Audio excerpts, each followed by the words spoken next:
There comes a moment when silence is no longer strength, when swallowing disrespect becomes poison. You've been calm, you've been kind, you've been civil, but some people mistake your grace for weakness.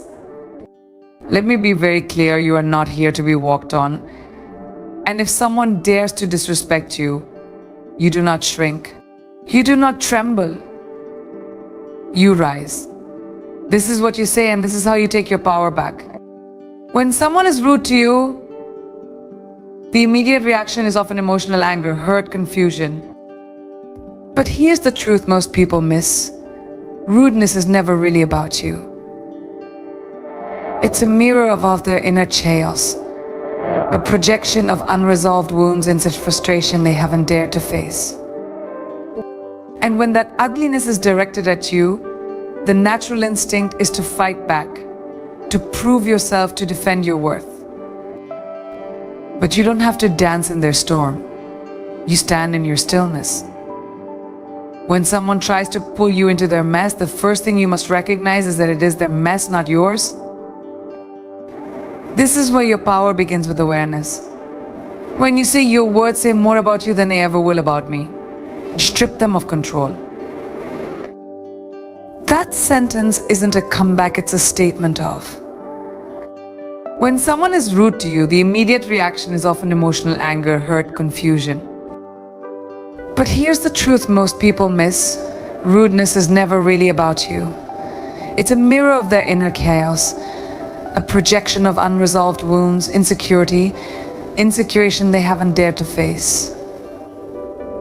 And when the ugliness is directed at you, the natural instinct is to fight back, to prove yourself, to defend your worth. But you don't have to dance in their storm. You stand in your stillness. When someone tries to pull you into their mess, the first thing you must recognize is that it is their mess, not yours. This is where your power begins, with awareness. When you say your words say more about you than they ever will about me, you strip them of control. That sentence isn't a comeback, it's a statement of their narrative without ever raising your voice. And that disruption, that's the part they remember. It's important to understand that responding like this doesn't make you weak or passive. In fact, it's the opposite. It takes immense strength to choose peace when chaos is offered. It takes power to speak truth when ego tempts you to lash out. But what you're really doing is rising above the noise. Because not all battles are worth fighting, and not all disrespect deserves a front row seat in your mind. By owning your response, you remind them and yourself that your dignity is not up for negotiation. You don't owe anyone the energy of an emotional brawl. What you owe yourself is the freedom to walk away, with your self-respect intact. So the next time someone tries to belittle you, question your worth, or insult you with a smirk on their face, remember this: the most powerful response is one that reveals the truth without feeding their fire. Look them in the eye and say it with calm, unwavering certainty. Your words say more about you than they ever will about me. Then let that silence speak louder than any argument ever could. This kind of response is not just for them, it's for you. It affirms your strength, it protects your peace, and it reminds you of who you are. You're not here to be defined by someone else's inability to be kind. You're not a sponge for their misery. You're a force measured, intentional, and unshaken. And every time you choose not to let their rudeness infect your spirit, you reclaim something sacred: your control. Respect is not a request. It's a standard. It's the silent contract we all sign when we enter a conversation, a relationship, or any human interaction.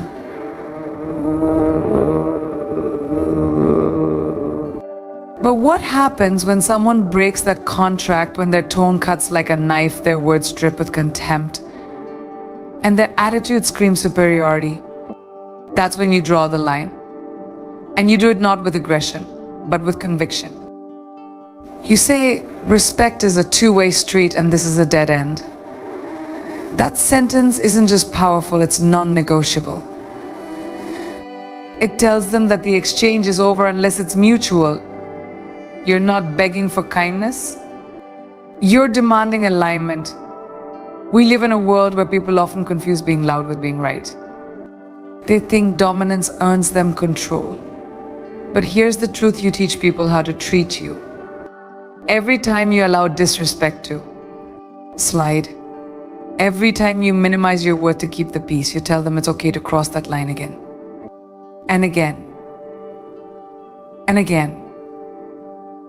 But when you calmly speak your boundary, when you clearly state, this stops here, you shift the dynamic. You reclaim your voice, not with rage, but with rooted self-worth. You don't need to prove that you deserve respect. Your existence already proves it. And if someone can't meet you at that level, they don't belong in your energy. You're not rude for setting standards. You're not overreacting for expecting decency. You're simply honoring the space you've worked so hard to protect. When you say, if you can't bring respect to this conversation, don't bring yourself at all. You make one thing clear: presence is a privilege. And not everyone has earned it. Some people only understand boundaries when they feel the consequence of crossing them. Your boundary might be the first time they're forced to look in the mirror. This isn't about shutting people out of your life for being flawed. We're all flawed. This is about recognizing patterns when someone repeatedly disregards your feelings, dismisses your voice, and gaslights your experience. That's not a bad day. That's a behavior. Behaviors don't change with excuses. They change when they're confronted with truth. Speaking up isn't confrontation, it's self-preservation. And there's nothing noble about tolerating disrespect just to keep things smooth on the surface while you're breaking underneath. You don't owe anyone continued access to you when they refuse to bring respect to the table. You are not obligated to explain, justify, or plead for basic decency. It's not your job to coach someone into being kind. You are not their lesson. You are not their emotional punching bag. You are a whole, complex, valuable human being who deserves to feel seen, heard, and valued. And when someone can't give you that, you don't shrink, you stand. You say, this environment doesn't serve my self-worth, so I won't stay in it. That is how you rise, by refusing to lower your standards for someone else's comfort. And sometimes the hardest part isn't saying it, it's believing you deserve to. But you do.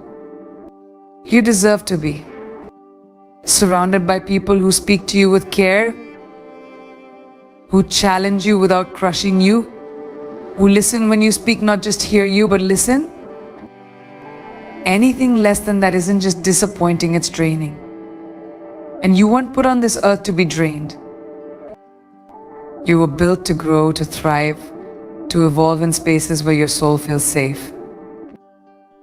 And the moment someone tries to take that from you with sharp words or careless disregard, that's when you say it calmly, clearly, boldly. Respect is a two-way street, and this one doesn't go any further. There's a shift that happens the moment you realize not everyone deserves access to you. It's one of the most empowering realizations of your life. Because for too long you may have given people your time, your presence, your energy, thinking loyalty meant endurance even when it hurt. You gave chances, you explained yourself, you stayed longer than you should have, hoping they'd see your worth. But some people aren't blind, they just don't care. And when someone repeatedly disrespects you, the message is loud and clear. They don't value their access to you. That's when you take it back. That's when you say, you don't have that kind of access to me anymore. Setting that boundary doesn't make you cold. It makes you conscious. It's not about holding grudges, it's about protecting your peace. Think about how much of your emotional bandwidth gets drained by people who bring nothing but stress, manipulation, or negativity. Every moment you spend explaining to someone why they should treat you better is a moment stolen from your own growth. The truth is, you don't need to constantly justify your standards. You just need to enforce them. And that enforcement starts when you limit who gets the privilege of proximity to your life. People will call you selfish when you begin to choose yourself. They'll say you've changed. And they're right, you have. Because you've stopped living for validation.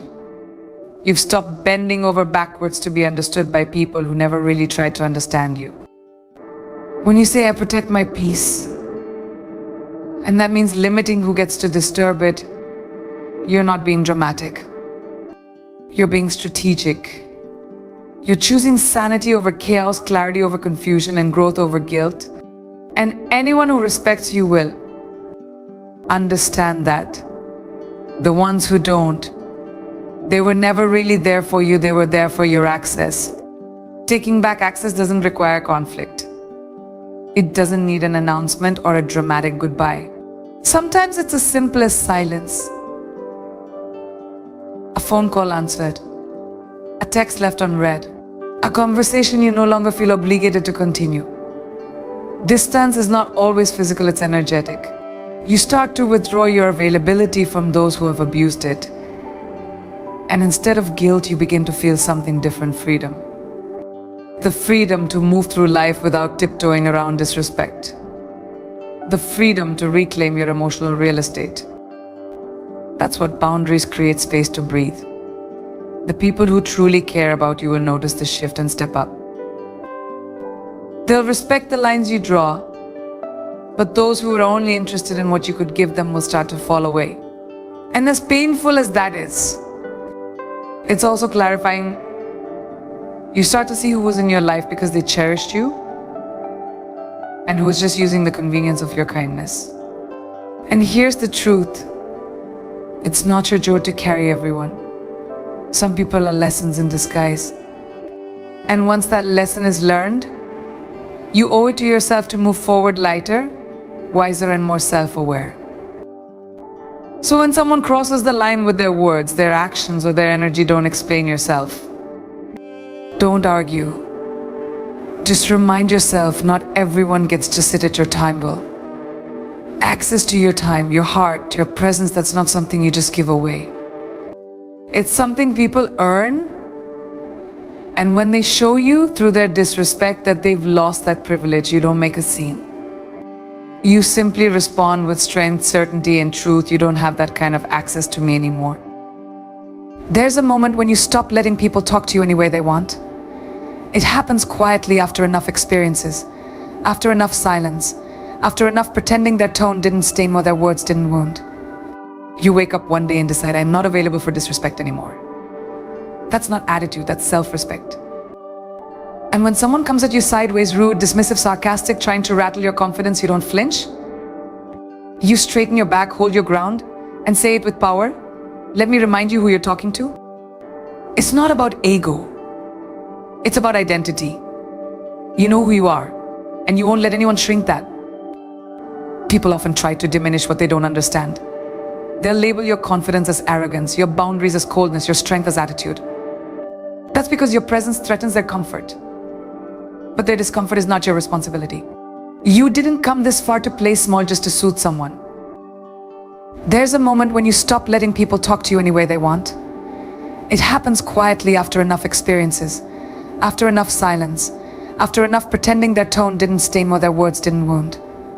You wake up one day and decide, I'm not available for disrespect anymore. That's not attitude, that's self-respect. And when someone comes at you sideways, rude, dismissive, sarcastic, trying to rattle your confidence, you don't flinch. You straighten your back, hold your ground, and say it with power. Let me remind you who you're talking to. It's not about ego. It's about identity. You know who you are, and you won't let anyone shrink that. People often try to diminish what they don't understand. They'll label your confidence as arrogance, your boundaries as coldness, your strength as attitude. That's because your presence threatens their comfort. But their discomfort is not your responsibility. You didn't come this far to play small just to soothe someone else's fragile ego. You've been through too much, grown through too much to let someone's careless words define your worth. When you say you've clearly forgotten who you're dealing with, it's not about being confrontational. It's a reminder, a return to truth. You're not who you were. You've evolved, and they need to address the current version of you, not the past they think they can still manipulate. The power in that sentence comes from everything behind it, every heartbreak you rebuilt from, every failure you turned into fuel, every moment you kept going when life tried to break you. People see the surface, you standing tall, composed, powerful, but they don't see the battles behind the confidence. They don't see the nights you doubted yourself, the days you felt invisible, the times you gave more than you had. So when someone steps to you with disrespect, what they're really challenging is everything you fought for. And you're not letting that go without being heard. You don't need to get loud to make a point. There's a calm kind of strength that's more intimidating than shouting. When you speak with certainty, people feel it. Your tone, your body language, your presence, it all says, I won't tolerate this. And when you say, let me refresh your memory, it sends a message, I've done the work. I've earned my peace. I won't let anyone take me back to a place I've outgrown. Disrespect can't reach someone who knows their worth. And in that moment, they realize you're not the one to test. Sometimes people talk to you based on the version of you that tolerated nonsense. The version that stayed quiet to keep the peace, that accepted crumbs and called it connection. But that version doesn't live here anymore. Growth isn't just about becoming better, it's about becoming clear about what you'll no longer accept. When you carry yourself with that kind of clarity, people adjust. They either rise to meet your standard, or they fade away. Either way, you win. Because the moment you let someone know who they're dealing with, they have a choice: respect you or remove themselves. That's the beauty of self-awareness. It changes how you show up, and in turn, how people show up around you. When you honor yourself, it sets a new tone for every relationship. You stop asking, did I overreact? And start asking, did they overstep? And that one shift changes everything. So when someone crosses the line, when they forget your value, your strength, your street, don't argue. Don't shrink. Look them straight in the eye and say it with unwavering truth. Let me remind you who you're talking to. And watch how quickly they remember. Silence is one of the most misunderstood forms of power. People mistake it for weakness, for having nothing to say, for backing down. But real silence, the kind that comes from deep awareness, not fear, is commanding. It's not passive, it's intentional. It says, I hear you, I see you, but I don't need to engage with this. Because not every insult deserves a response. Not every dig deserves a reaction. Sometimes the most powerful thing you can do when someone tries to provoke you is to stay completely still and say nothing at all. Your silence isn't surrender, it's dominance without destruction. Rude people often feed off of chaos. They push buttons, raise voices, and throw jabs hoping you'll bite, because when you do, they feel in control. But when you don't flinch, when you keep your energy steady and your eyes focused, it unsettles them. They expect rage. They expect you to justify, to explain, to plead for your dignity. But when you don't give them that satisfaction, the entire power dynamic shifts. You send a different kind of message: you are not important enough to disturb my peace. That's not arrogance. That's emotional intelligence. It's the art of choosing your battles and knowing some are beneath you. The ability to hold your center in the face of disrespect takes more strength than snapping back ever will. Anyone can lash out. Anyone can throw words like weapons. But it takes real mastery to assess the moment and say, this isn't worth my breath. It's not that you couldn't destroy them with the truth, it's that you don't need to. Because silence speaks in volumes the loudest voice can't reach. It echoes in their mind long after the moment passes. It makes them question their impact. And sometimes that quiet reflection does more damage than any retort ever could. There's a dignity in silence that nothing else can match. When you don't respond to provocation, you rise above it. You make it clear that your self-respect is non-negotiable, that your time and words are not free for anyone to misuse. Some people don't deserve a seat at the table of your attention. When they throw disrespect your way and you meet it with calm detachment, you're saying, I've outgrown this level of conversation. You're not being dismissive, you're protecting your mental space. And protecting that space is how you build the life you actually want. But let's be clear, silence doesn't mean you're suppressing your truth. It means you're choosing when and how to speak it. You're reserving your energy for moments that matter, for people who matter. Because not every moment deserves your reaction. And not every person deserves your energy. When you remain silent, in the face of intentional rudeness, you're not running from the fight. You're stepping out of a game you never agreed to play. That's power. That's wisdom earned through experience. And the older you get, the more you realize that silence is often the best answer to nonsense. So the next time someone tries to pull you into their storm with insults, attitude, or arrogance, remember this: you don't have to respond to be powerful. You don't have to explain your silence. You don't owe anyone a reaction just because they demand it. Let them talk. Let them stew in their own noise. You stay composed, stay rooted, stay silent, and know that your refusal to respond is not a loss, it's a lesson. Not for you, but for them. Because nothing confuses a disrespectful person more than the sound of their own voice echoing back at them, unanswered. There's a line people cross when they try to humiliate you publicly. It's not just disrespect, it's a calculated move meant to strip you of your dignity in front of others. They want an audience, they want a reaction. But what they don't expect is a calm, cutting response that exposes their cruelty without lowering yourself to their level. When someone tries to embarrass you, you don't shrink, you don't explode, you redirect the spotlight. You look them dead in the eye, say, if disrespect is how you make yourself feel powerful, I feel sorry for you. That one sentence flips the entire narrative. You're not the victim, they are the spectacle. When you say those words, you're not just defending yourself, you're diagnosing them. You're holding up a mirror. Because people who humiliate others are often masking their own deep insecurities. They crave attention, dominance, or validation they've never truly earned. So they go for the low-hanging fruit: humiliation. When you call it out, not with rage, but with absolute clarity, you take the air out of their performance. You expose the weakness beneath their aggression. And in that moment, you remind everyone watching that you're not the one to mess with. It takes restraint and strength to deliver that kind of response. Your instinct might scream at you to say in Gussaut, to return fire, to say something equally hurtful. But you're better than that. You don't throw mud, you rise above it. And that rise becomes the most powerful retaliation. Because the goal isn't to hurt them back, it's to protect your integrity. And what protects you most is truth. When you say, I'm not the one who needs fixing here, you reclaim your power without letting them drag you into their emotional mess. That's not weakness, that's control. Public disrespect is strategic, it's designed to embarrass you and elevate them. But when you stay grounded and speak truth with composure, it shifts the energy. It puts the pressure back on them. Everyone witnessing it feels the shift. The room quiets. Eyes move. And suddenly the one trying to belittle you looks exposed, because the person who remains composed in chaos becomes the one everyone listens to. That's why humiliation tactics fail in the presence of confidence. Not loud, boastful confidence, but calm, unshakable, earned confidence. This is not about playing the victim or gaining sympathy. It's about drawing a boundary even in the heat of confrontation. You're telling the world I will not be used as someone's emotional trash can. You're signaling that you know your worth and that you're not afraid to claim it in real time. Your calm response isn't for them, it's for you. It's your way of reminding yourself that no one has the right to take your power from you without your permission. And when you respond with grace and precision, you're giving yourself proof of how far you've come. The greatest power lies in calling out disrespect without becoming disrespectful. It's easy to match rudeness with rudeness.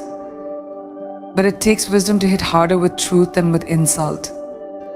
When you look someone in the eye and say, if you need to put someone down to feel tall, that says more about you than it ever will about me. You don't just end the moment you elevate it. You leave them and everyone around with something to think about. Because in a world full of noise, that kind of strength, that kind of clarity echoes. So the next time someone disrespects you, don't let it shake you, let it reveal you. Let it reveal the strength you've built, the standards you've set, and the power you now hold. You don't need to yell to be heard. You don't need to prove yourself to people who are committed to misunderstanding you. Your presence, your silence, your truth, that's your armor. That's your fire. Remember, every time you choose to rise above disrespect, you're teaching the world how to treat you. You're not here to beg for respect, you command it. And anyone who can't handle that isn't meant to stand beside you. You are not here to shrink, to dim, or to tolerate nonsense in the name of being nice. You are here to stand in your full power, unapologetically. And when someone crosses that line, don't just respond, remind them who you are. Because once you do, they'll never forget it again.